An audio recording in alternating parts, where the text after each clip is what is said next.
Child labour کے خلاف عالمی دن پہلی بار سال 2002 میں انٹرنیشنل لیبر آرگنائزیشن (ILO) نے چائلڈ لیبر کے مسئلے کی طرف مسلسل توجہ مبذول کرانے اور چائلڈ لیبر کے خاتمے کے لیے اپنی حکمت عملیوں پر نظر ثانی اور نظر ثانی کے لیے قائم کیا تھا۔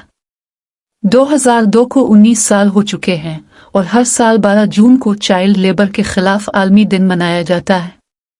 اقوام متحدہ کی جنرل اسمبلی نے چائلڈ لیبر کی شدت کو تسلیم کرتے ہوئے متفقہ طور پر 2021 کو چائلڈ لیبر کے خاتمے کا بین الاقوامی سال قرار دینے کی قرارداد منظور کی ہے اور ILO سے کہا ہے کہ وہ اس پر عمل درآمد میں قیادت کرے۔ یہ دن حکومتوں، مقامی حکام، سول سوسائٹی اور بین الاقوامی کارکنوں اور آجروں کی تنظیموں کو اکٹھا کرتا ہے تاکہ بچوں سے مزدوری کے مسئلے کی نشاندہی کی جا سکے اور چائلڈ لیبر کی مدد کے لیے رہنما اصولوں کی وضاحت کی جا سکے۔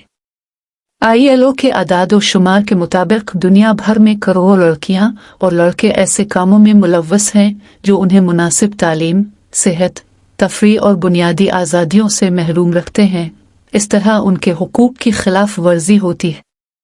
ان بچوں میں سے آدھے سے زیادہ چائلڈ لیبر کی بدترین شکلوں کا شکار ہیں۔